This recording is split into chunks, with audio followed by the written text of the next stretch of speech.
ESPN 94.1 FM and AM 930 present The Drive. Welcome into the Friday, July 8th edition. Your Drive begins now on ESPN 94.1 and AM 930. I'm your host, Paul Swann. Thanks for tuning in. Glad you could be with us. We'll get your phone calls and your text in this hour. Phone line is 877-420-TALK, 877-420-8255. Our text line this hour, it is 304-396-TALK, 304-396-8255. We're going to speak with, here in the next few minutes, the play-by-play voice of Coastal Carolina, Joe Cashion. He is joining us, and we're going to talk about Marshall taking on Coastal Carolina, of course, getting into the Sun Belt, potential rivalry there. So we've got that here in the next few minutes as we continue to sort of go around the Sun Belt, try to talk to some of the people that are in the Sun Belt. We're catching up with some of the play-by-play guys. You know, we're going to try to get some of the newspaper guys, the beat reporters, just kind of get a flavor for the new conference. And, of course, find out what's happening at the other schools. As, again, you know, according to the social media, you know, we're all friends and we're all enemies. I don't know where we're at just yet. I know the fans are getting after each other. They're having a good time. Wait till we actually see some games being played. Then we'll see what the real disposition of this league is all about. But I'm excited to talk to Joe. And, of course, Coastal Carolina, really good, solid program. So Marshall and Coastal should get after each other. And, of course, you know, it's really a home game anytime Marshall goes and plays Coastal Carolina. It's really a home game. It's like a vacation spot for a lot of Herd fans. It's like a vacation spot for the entire state of West Virginia. Marshall should open up a campus near Coastal. Just, you know, like there should be at least a big green. If there's not already, there should be a big green, a booster club, or, you know, there should be something in South Carolina. There has to be. There should be. Yeah, I'm not as well versed as I should be on all the other clubs. So there's where you come in. You can, of course, tell me where you're listening from. You can always text in. You can find me on Twitter as well, at Paul Swann. The various clubs across Herd Nation. I want to know. I want to know all the chapters and where those chapters are located. That would be so cool if we could do that. So that's what we've got coming up. And we got a big show for you today with that, and we'll get you caught up and everything going on. Soccer making news today, so we'll get into that. Chris Grassi always making news of some sort. So we'll talk about some of the changes going on with his program. A couple of things that stood out to me today. First of all, I saw where the ticket office said tickets still remained for the Notre Dame game. Like, wait a minute. Tickets still remain for the Notre Dame game? That hasn't sold out yet? As far as Herd fans' allotment, get your tickets. If you want to get your tickets, go through the Marshall ticket office. You get to sit with the Herd fans, and it helps Marshall, of course. You always want to buy your road tickets through the Marshall ticket office first. And if then you can't get them, then you go through the other school's ticket office.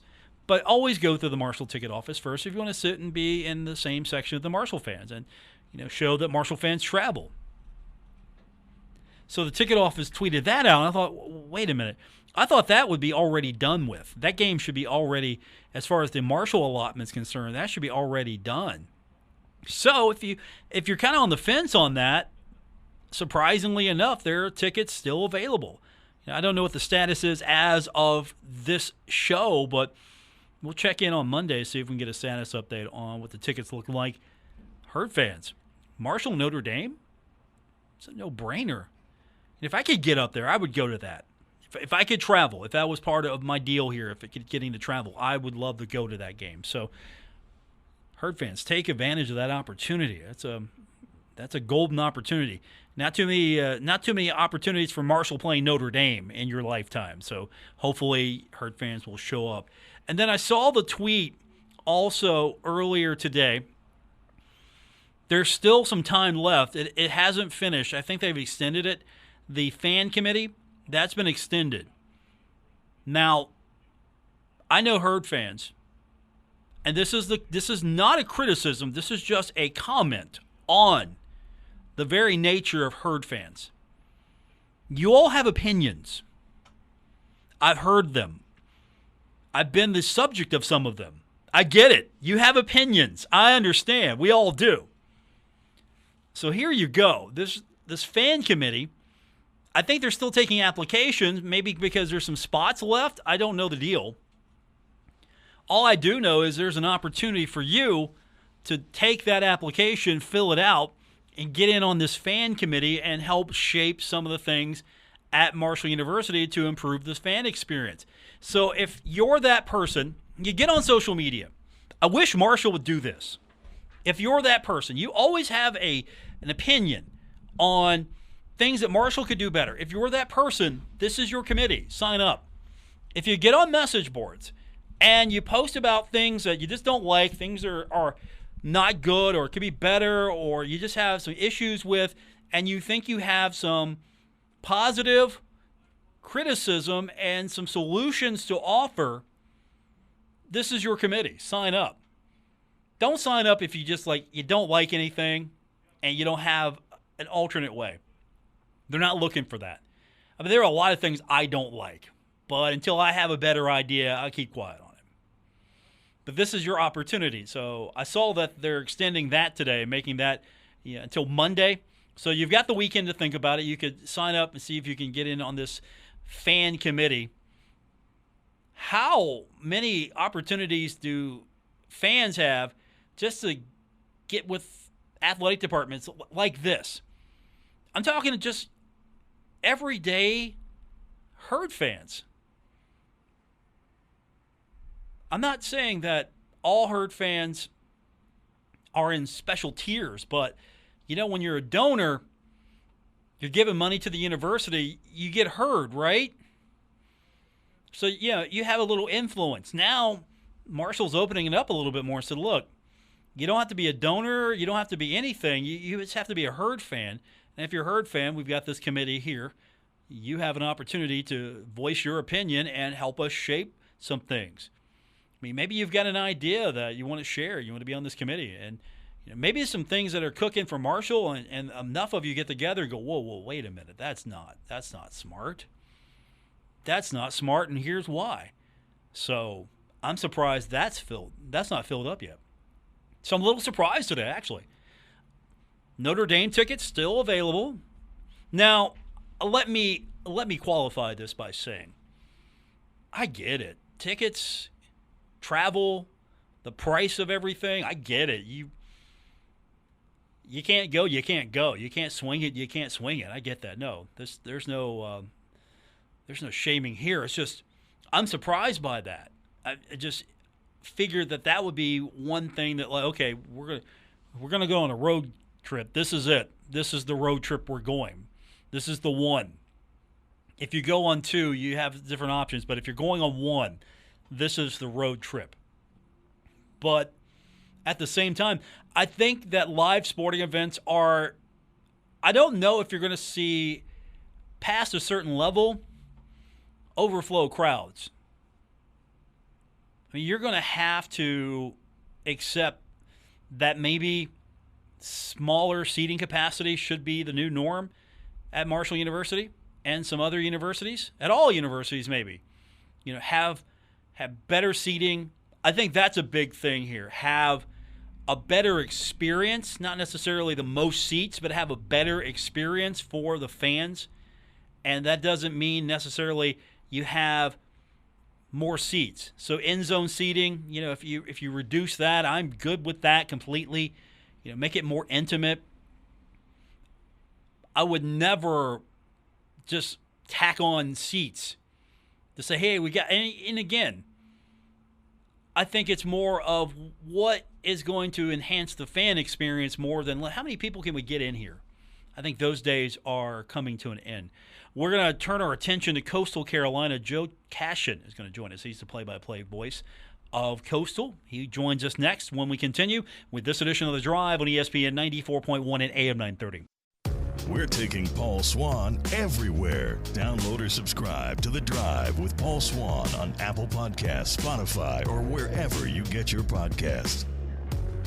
Welcome back to the Friday, July 8th edition of The Drive on ESPN 94.1 and AM 930. And don't forget, if you missed yesterday's show, you missed out on a great interview. We had Sunbelt Commissioner Keith Gill. He was with us for about 15, 20 minutes. So if you missed that, don't forget, you can always go back and catch it. We're on Apple Podcasts, Spotify, again, wherever you get your podcast. Our next guest, I want to welcome him to the program now. He is the play-by-play voice of Coastal Carolina, and we look forward to talking to him for many years to come. Joe Cashion is with us. Joe, thanks for doing it this afternoon. I think a lot of Herd fans are excited about some of the new opportunities, and Coastal Carolina is one of them. Paul, thanks for having me on, and we are equally excited about having Marshall in the Sunbelt Conference now. I mean, this Sunbelt East is going to be an absolute beast starting this fall. I can't wait to watch it, can't wait to make the trip up there. Now, I have to confess something before we continue. Before Marshall and Coastal Carolina became conference members, and I'm going back to soccer here, for years, when Coastal Carolina became more prominent, it became one of my alternate favorite schools. I love Coastal Carolina, the colors, the whole mascot deal here, to the point where people thought I actually came from Coastal Carolina. I would always give the score. So now I got to generate some beef here because I don't want Herd fans thinking I'm a Coastal guy after all those years. But for years, during basketball especially, I would make sure I'd always jump over to the Coastal Carolina score and keep up. So I've been following Coastal for years, and I'm excited to have them in the league because I know what a quality program this is, top to bottom, all athletics, not just football, not just baseball, but top to bottom. This is a really great program, and it's growing. Well, Marshall just won the soccer championship not long ago, right? I mean, am I right about that? You're right. That is. I remember watching that. I thought that I was pulling for them to win that thing too. I thought that was fantastic. I loved it. And then Marshall coming in has a great, athletics history about them. I mean, particularly on the football field when you talk about a guy like Randy Moss or a Byron Leftwich or a Chad Pennington, guys like that. I mean, there's been a lot of great moments in Marshall football history, and of course when they were the SoCon back in the day, and you guys Marshall just got the rivalry kind of going back again with App State, and now it's Marshall and App State in the same league again. So there are a lot of interesting developments around Marshall coming into the league and all of the new rivalries and some old rivalries renewed. So that's one of the many aspects I really love about all this. Yeah, I'm excited because I like the way this East Division shapes up. I like Marshall playing App. There's history for me there. I grew up more of a Southern Conference fan, and then Marshall jumped into the MAC, but I started out with Marshall being in the Southern Conference. So when it comes to Appalachian State, Georgia Southern, I'm really excited. And I just see the geography of this league, and it fits. These are some great road trips. We all know that you probably see a lot of West Virginians along the coastline of Coastal Carolina, sure the campus. Yep. So it's sort of like this almost might be a home game when the Herd travels, but Herd's playing host to Coastal this year, and it's also homecoming. I don't know who picked homecoming with Coastal. That might be a mistake because this is going to be a good team coming in.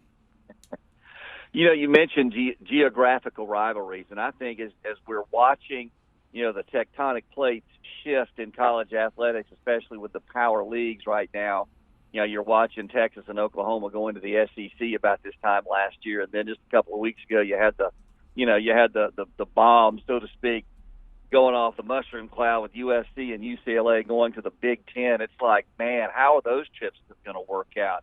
And then you look at the G5 Sun Belt, and you see all of these teams right here in West Virginia, North Carolina, South Carolina, Georgia, all the states that comprise the Sun Belt East. I mean, the closeness of these schools will make some great road opportunities for fan bases to be able to get there, not have to spend a heck of a lot of money, maybe not spend a whole lot of time on the road. But, I mean, there are opportunities for fans to get to these places and cheer their teams on and not have to go halfway across the country. And again, starting up some new rivalries, renewing some older ones, and the power of this Sun Belt East this year and going forward. Hopefully, it will stay intact this way for a while. I mean, I'm just off the charts excited about the possibilities of all this. When you look at the fans there's not that much history, and we could talk about Olympic sports, but there's not that much history between Marshall and Coastal Carolina. So when this came out, that it would be Marshall, it would be JMU, it would be Old Dominion, it would be Southern Miss. What was the overall vibe here as far as what the fans were feeling, how excited they were? You mentioned all the positives of what this conference does now as far as geography, but are Coastal fans excited to be taking on Old Dominion, or Coastal fans excited about the potential of Southern Miss or JMU or Marshall? Are these things that they're instantly excited for, or is there still maybe a wait and see? How's this all going to play out? I think our fans are super excited about this, just, primarily because of the geography. Old Dominion came to our bowl game. Well, I say our bowl game, the Myrtle Beach Bowl last year, one that's hosted in our stadium, and they brought a bunch of people. You could see the excitement in the Old Dominion folks, and if they're going to bring that kind of energy, who wouldn't get excited about that? You want to play teams that will bring some people, and you want to go places where there will be people excited, that you're there. Those are the kind of environments that you want to play in, and I think our people, like me, are super excited about the opportunities of going to play fan bases, that are going to have a bunch of fans in the stands, honestly, and they're going to be a lot closer to, instead of us having to make 2 or 3 trips, to the west. We only make one this year, and that's out to ULM. Everything else is right here, where we can get to excited fans. You're ready for us to come in. And of course, with our success the last 2 seasons at FBS, with the 22 wins and, a bowl win and a Sun Belt Conference championship, teams, what we saw last year, we went from the hunters to the hunted. They were excited to see us in town. So, I think our people are really, really fired up about this and can't wait to get it going. Joe Cashion is joining me. He's the play-by-play voice of Coastal Carolina. So I'm kind of curious. I'm trying to figure out the rivalries here, and I don't know where Marshall's going to fit just yet. I'm sure it's going to be real easy to get one started with Appalachian State again and Georgia Southern. I'm not worried about that. But, where are the rivalries here for Coastal? And, could Marshall maybe work its way into being that rival for Coastal? I would sure hope so. I think it would be a really good rivalry, us and Marshall. I think, obviously, you mentioned the Marshall app thing, and of course, we saw a little bit of that last year in Boone, didn't we? Kind of at the end of that game. That was a great game, wasn't it? That was a heck of a football game, and I was pulling for Marshall, by the way, to win that game. You mentioned Marshall and Georgia Southern, too, a couple of old SoCon teams. I think us and App are trying to have something. We beat them 2 years ago, finally, after losing a bunch of games, and then we went to their place, a couple of weeks after the Marshall App game last year. We went up there on a Wednesday night. That thing went right down to the last play. We had a 2-score lead and lost that, but we were right there at the end. But then they came and kicked a field goal for the walk-off win. And we're trying to get something going with them because they have been the standard by which everyone else has been measured in the Sun Belt East. Over the last 5-6 years, ever since they made the move to go to the FBS. And so I'm hoping that we can get something there with them. As far as geography is concerned, the shorter trip for us and our fans is Georgia Southern. We've had some good games with them over the last couple of years, but it will really be interesting to see, does Marshall and ODU perhaps get something going? Do us and James Madison? We're kind of renewing a rivalry there, so to speak, a series. We played them twice. Once in 2005 and once in 2007. We beat them, right after they came off a national championship. In our third year of football, we beat them in 2005, and then we went up there in 2007, and they kicked the crap out of us. So, maybe we get something going with them. That's not an exceptionally long trip, all things speaking. But it really will be fascinating to see. All it takes is one spark. It takes one spark. It takes one game. Something happens, and all of a sudden, boom, everybody gets upset. You got something going. You got an edge with somebody, and that's all it takes sometimes. My guest is Joe Cashion. He's the play-by-play voice of Coastal Carolina. The Thundering Herd will play host on homecoming weekend, so maybe that'll stir it up a little bit, on October 29th. What kind of team can we expect? Is this team going to be as good as it has been the last couple of seasons? Is it getting better? Is it you feel like it's going to stay the same? Is there some work to do? Where are we at right now? Paul, that is a great question. This is an intriguing team. This is an intriguing season for Coastal because talking with Coach Chadwell, about a week and a half or so ago, and I chat with him periodically, obviously, but to just try to get his feel for what we are looking at going into 2022. This will be the most talented roster that we've ever had, and we just keep adding to the talent every year that we've moved up from FBS, but it's the most inexperienced team that we've ever had since we made the move in 2017. We do have maybe the biggest key piece of the puzzle back, and that's Grayson McCall at quarterback. I mean, everybody should know how good this kid's been for us the last 2 years. 5,400 yards passing, 54 touchdowns, only 6 interceptions. He's going to play on Sunday. If you have a difference maker at quarterback, I feel like, you can kind of make up in some other areas and kind of take some time to get better there. If you have a guy taking the snaps that can go, and we've got that. Elsewhere, we're going to be really inexperienced at a number of positions. Offensive line, we lost 3 super seniors. Wide receiver, we lost our top 4 pass catchers, from last year.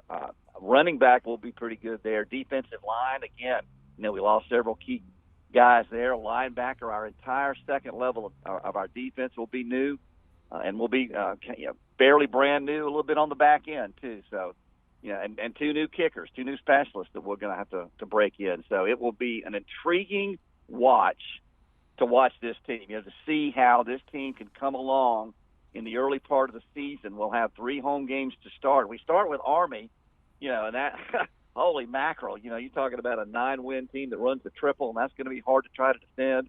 We start with them, and then we have 2 more home games, and by the time we get into that Thursday night game with Georgia State late September, we should have a pretty decent read as to where we are and where we're going to be, where we're going to go after that. What kind of football can Marshall fans expect? We know Marshall playing Appalachian State. We've seen Marshall and Louisiana. We've got a glimpse of that. But one was a bowl, one was an old rivalry renewed. I think both fan bases and both teams really got into. So I kind of put those games aside. As a whole, though, what do you think Marshall can expect as far as what this league is all about? What's the week-to-week flavor of Sun Belt football all about? Well, it's going to be a whole lot better. The flavor is going to get a whole lot better just because the team came in, quite frankly. I mean, you're going to see good teams week in and week out. And I heard a friend of mine, Danny Reed, who's the voice of Georgia Southern, he talked about it on the show that he was on recently. If you don't bring your A game week in and week out, and the way this thing is now, I mean, it's going to be a long road to hoe. You've got to come prepared week in and week out. And I remember when we made the move from FCS to FBS, it was like, holy cow, it's not even close from what it was to where we were.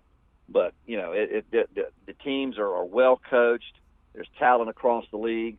You're going to see teams like you're going to go to you have Old Dominion, teams like that are coming in. That they went to a bowl game. They're going to be pretty good. You get App State at home. You're going to go to Georgia Southern. Georgia State is really good. They're coming off more wins than they've ever had last season. They won a bowl game. They won 8. You got Louisiana, and you guys. I mean, Marshall may have the best home schedule of anybody in the league. When you look at the teams that are coming in, I mean, if I'm a Marshall season ticket holder, I'm gobbling them up right now with Louisiana and Coastal and App State and Georgia State. I mean, those are going to be 4, in my opinion, 4 heavyweight battles right there with those teams coming in. So I think Marshall fans can expect a great schedule and a bevy of really good to great teams coming to Huntington. I think the Marshall ticket office and Coach Huff would like to have some words with you as far as how you can help promote this because, they love that right now. They have promoted and pointed out at several times that, and this is what Coach Huff likes to say, the Sun Belt is real. And he emphasizes the word real. He, at any chance he can get, he points out to people that the Sun Belt is real. And you're right, that home schedule, the Sun Belt side of it, I mean, the league did Marshall all the favors this time around. And, being the new kid on the block, I don't know if that's going to last, but definitely it's a wonderful schedule for the home fans. And, yeah, all of these games I mean, they could be national TV games, part of the TV package for the Sun Belt, all of them. Sure. No question about that. No doubt about that. The Louisiana game, I mean, I'll be interested to see how good they are with all the changes that they've had, but they still have a bevy of talent. Of course, the Coastal game, and then, of course, Appalachian, and then Georgia State. I mean, just run the gamut of just tremendous games right there. All of them, like you said, could be on linear TV, linear national television. My guest is the voice of Coastal Carolina, Joe Cashion. So, what are your impressions of Huntington, Marshall? What have you learned? What have you figured out? And what are you curious about so far?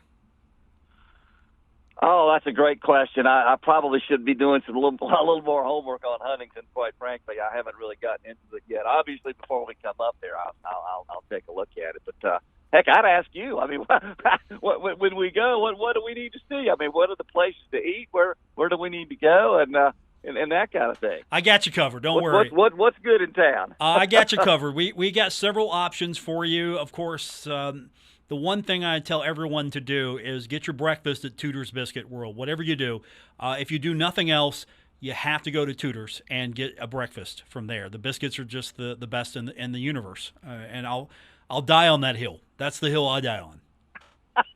That's your hill. That's my hill. When it comes to food in Huntington, Tudor's Biscuit World is the first out of my mouth at every juncture. It is fantastic. I mean, there are plenty of food options, and it keeps growing. That's one thing I think you'll find out once you get to Huntington. There are continuously local options that are coming, to Huntington, to downtown. It's a downtown where if you're hungry, you won't be for long if you start walking around. So I think you'll be taken care of. Of course, years past, people would tell everyone to go to Fat Patty's across the street from the stadium, and that's still a great place to go and eat a meal. But if you do one thing, do the breakfast, do Tudor's. You could even order a Thundering Herd biscuit. Oh, that's so cool. I'm writing all of this down as you speak. Okay, yeah, you can do the Thundering Herd biscuit. Notes. Yeah, you could if you want. App State fans will probably do the Mountaineer. If they come to town, they'll do the Mountaineer biscuit. Of course. Yeah, there are plenty of options here. If you like sausage, you like egg, you like cheese, you like hash brown on a nice fluffy biscuit, you're good. We got you covered. Oh gosh, I can't wait to go now, man. I love that kind of stuff. Yeah, probably too much. Yeah, it's there are plenty of options here, but Huntington's a former steel town, so there's a big push to revitalize, and we're finally getting where there used to be remnants of that steel town. There's now all this blank land near the campus, and one of those parcels will include the baseball park that Marshall is about ready to get built. And I'm sure that is music to your ears because Marshall has not had a really quality stadium for, my entire lifetime in baseball. And so I know baseball is probably not the most important sport with Coastal, but maybe second. You tell me. I know it's got to be a really big deal, obviously. I would say second, sure, and if not pushing first, honestly, because the Coastal baseball team won a national championship in recent memory. So, that's our only program that's done that. And going to Omaha 6 years ago and winning the whole thing, and we have one of the nicest facilities, not just in the Sun Belt, but in all of college baseball in Springsbrook Stadium. So that sounds exciting to me. And, you talk about baseball in the league. You get a Southern Miss into this thing. Old Dominion, they made a run. I think it was last year or something like that. So I mean, baseball that's going to be a pretty big thing. We're talking a lot of football, but baseball is getting a serious upgrade, in my opinion. I think everything is getting an upgrade. I don't know if you can feel it the way I've seen it, but I think there's a lot of momentum right now, not just for Marshall, but for the league, and it feels like everything is forward moving. There's a lot, we've got an administration transition going on with Marshall, and it feels like all of a sudden Marshall realizes it's moved up. This isn't a lateral move whatsoever. It feels like it's a genuine move up, and I feel like the athletic department has responded as far as how it's approaching everything from game day to fan comfort to facilities, how going about it, organization, everything. Is that just how it is in the Sun Belt? You have a group of universities and people that just like being associated with each other and institutions that like to associate? Yeah, I think so. I mean, I see that. I've seen that for the last 5 years across the league. Everybody seems to, we're all competing, obviously, and you want to build, your facilities. You want to get your infrastructure right. You want to get the right people in place because you're competing. You're competing against App and Georgia Southern and Georgia State and teams like that, and Troy, South Alabama, Louisiana, those kinds of institutions. But at the end of the day, I mean, we're all trying to grow in this thing together and make it better together, right? I mean, we want to be the best G5 conference out there, and I think with what's happened over the last 6-8 months with what the Sun Belt has done, I think I think we're right there. I absolutely believe we're right there, and especially now if we're going to distill it down to football in the Sun Belt East. There's not a better division out there than what we're going to see this year. So I think all of the institutions collectively, and especially as we've had this upgrade and bringing the new schools in, we working together, getting along, and making this the best that it possibly can be. And I love that feeling because I think there were a lot of people who were ready to go rent the U-Hauls yesterday to get Marshall out of Conference USA. I've never felt such a desire to not be in a league and a push to be in a league as with Marshall, since Conference USA is going through its own turmoil, and with college football and college athletics and realignment, it's still going to continue. But I haven't really seen that often, at least with this association with Marshall, that strong of a push. Hey, let's get Sunbelt. Let's get over there. That needs to be where Marshall's at. And it just feels like that's contagious from all the member institutions. It just feels like everybody likes each other. I mean, the announcers, the media, everybody likes each other so far. Well, that's until kickoff. True. Fair. That's very fair. Once September 3rd hits, and then things start happening. But at the end of the day, it's a game, right? And you want to get along with people. People want to, they want to beat each other, but it's a game at the end of the day. And we're all doing this collectively, to try to make each other better, honestly. And I think from a Marshall standpoint, I think it makes so much more sense to be in the Sun Belt and Conference USA. I really do, and I'm so glad that Marshall was one of the additions. I think it's just fantastic. Again, I'm repeating what I said earlier, but. It's all good right now. We're all going to go to media days here in a couple of weeks, pat each other on the back and shake each other's hands and go have a meal together and have a good time. September 3rd is when things will the rubber will meet the road, so to speak. But at the end of the day, after all that, we'll still shake each other's hand. Have fun. I'm going to be jealous, by the way. Have fun at Media Day. I don't get to go this year, but have fun for me. I feel like I'm missing out already. So I'm extremely jealous. Media Day and such a beautiful location, and it sounds like I'm going to be missing a party. Well, I hate you can't be there. I mean, New Orleans is a lot of fun, and we had a lot of fun last year. We're going to go and put on a 3-hour radio show. I'm not sure what the time Eastern is going to be on that yet. I still haven't gotten all that nailed down, but I am really looking forward to meeting the new radio personalities that will be there, the coaches that will be there, the student athletes that will be there that I've never met before. It's always a lot of fun, Sunbelt typically puts on a pretty good show, and it's a good time. I hate you can't be there, but it's a great way to kick off the season. Once talking season starts, that's when it all gets rolling. That's when that they're going to put the ball on the tee not long after that. Joe, I'm looking forward to having you here in Huntington soon. I can't wait to get you here, and hopefully we can get you back on sooner than later.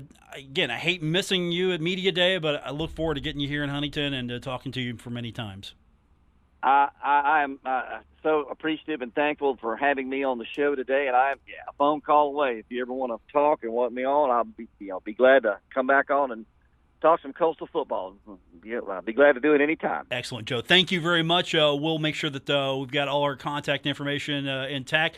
That is Joe Cashion, the play-by-play voice of Coastal Carolina. We got more coming up. It's The Drive, ESPN 94.1 at AM 930. This is The Drive with Paul Swann on ESPN 94.1 FM and AM 930. Our text line is open, 304-396-TALK, 304-396-8255. Let's start getting to some of those. Texter writes in, this is regarding the Notre Dame tickets still being available. The texter writes in and says that Notre Dame tickets are still left due to the ridiculous Big Green mandatory donation. Marshall always leaves the common fan behind. So how can we improve that? How can we improve that so more Herd fans can maybe take advantage of this? Is it a situation where you can't give to the Big Green and you want to go to the Notre Dame game, or is that just the price of doing business with the Herd ticket office? Again, I don't have all the details. I'm not going to, really try to break that down without a better grasp of why things are. I think the best thing to say here is, of course, if you're a Big Green member, these are some of the advantages of being a Big Green member. This is how you grow the Big Green, right? So what's the value of being a Big Green member? Well, you get access to tickets like, say, Notre Dame. You get to go to the Notre Dame game. Well, how affordable is a Big Green membership, and how do you qualify for tickets? That's those are something that maybe again, I don't know if that's something this fan committee would be a great place to vent. I mean, again, this is set up to help game day experiences, help trying to figure out some things that can make going to Marshall but they're looking for enhancing all aspects of the Marshall fan experience.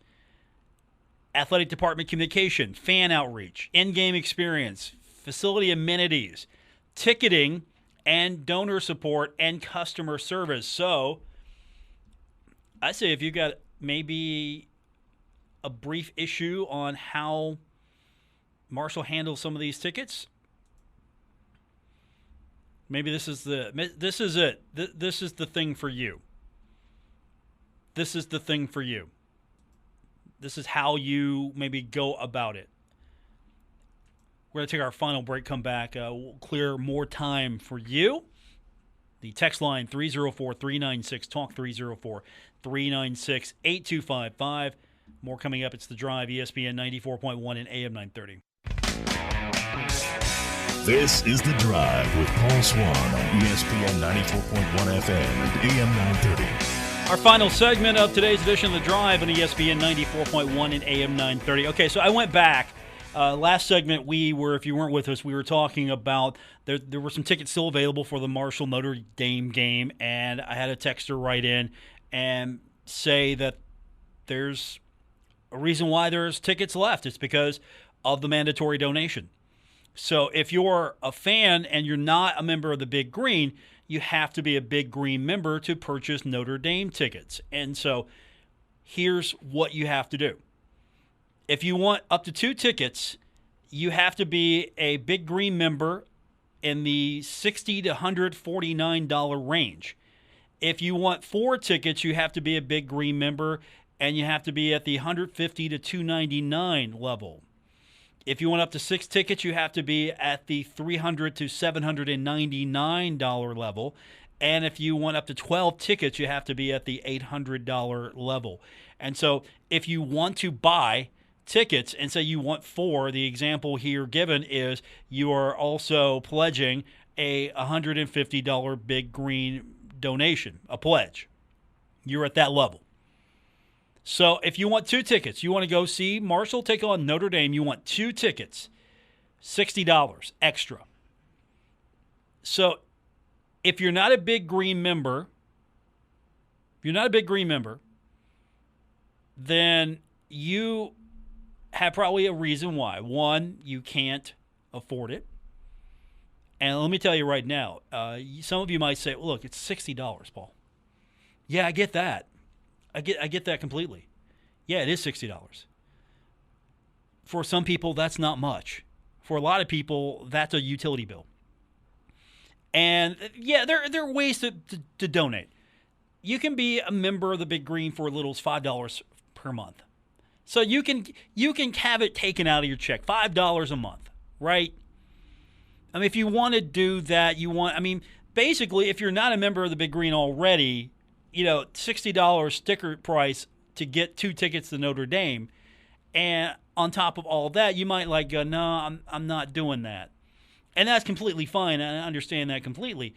For Big Green membership, though, you have to have some perks to go along with it. There needs to be, okay, what do I get? I get the satisfaction of helping Marshall. For some people, that's not enough. So what do I get for my Big Green membership? Well, here's a perk. You get an opportunity to purchase tickets to go see Marshall take on Notre Dame. And so if you are at the Big Green level of $60, you can get 2 tickets.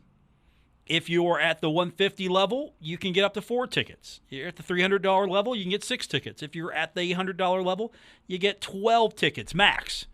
And also, here's the reason why you do this as well. Honestly, if someone wants to get a ticket to go see Notre Dame, so I want to go see Notre Dame, I'm gonna buy the Marshall ticket. I'm not a Marshall fan. I'm a Notre Dame fan. I'm gonna buy tickets. I'm gonna buy tickets to go see Marshall take on Notre Dame. I want to go see Notre Dame.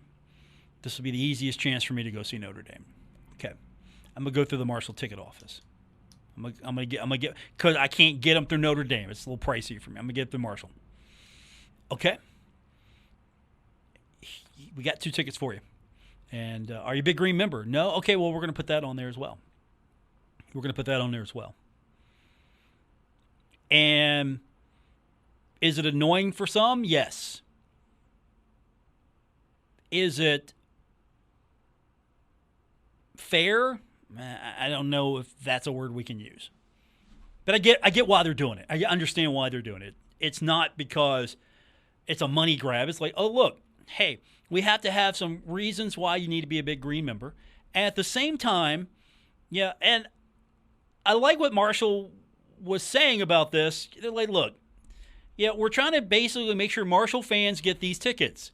And so how do we guarantee Marshall fans get these tickets? Well, at least, we're getting, we have a way to protect some of that.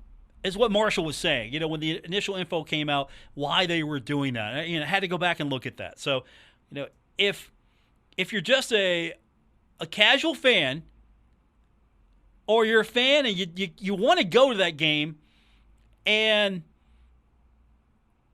$60 extra is a little too much for you, I get it. I understand. I don't know how you get to go to that game without a surcharge somewhere, unless you go secondary market. I don't know. Because if I'm buying these tickets, and then I got to make a $60 donation for 2, I got to make $150 for 4, that's going to deter some people. So I get it. I understand. I don't think Marshall wants to leave the common fan behind. And again, I'm just pointing out, there is this opportunity to join this fan committee and have that voice, have that opportunity to sit right in front of Marshall administrators. People are going to be on this committee and say, look, here's what you're doing that could be better. And here's the reason why. That is an opportunity that I would take if I was someone without a voice. I am blessed. I am fortunate. I have a voice at the moment. It also helps that I have a voice so I can do my show here, a job. That's going to do for this edition. I'm not saying you're wrong for thinking that, okay, hey, that's a little too much for, me. I want to go to that game. I'm a Herd fan. I'm not a Big Green member. I want to go to that game. Well, you got to be a Big Green member to get tickets through Marshall's ticket office. And so there you go. Have a great night, everyone. We will talk to you on Monday.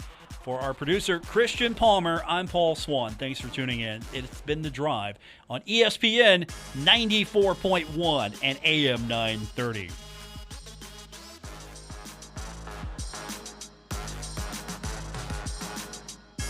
WRBC Huntington, W227BS Huntington. This is your radio home for Pittsburgh Pirates baseball, ESPN 94.1 FM and AM 930.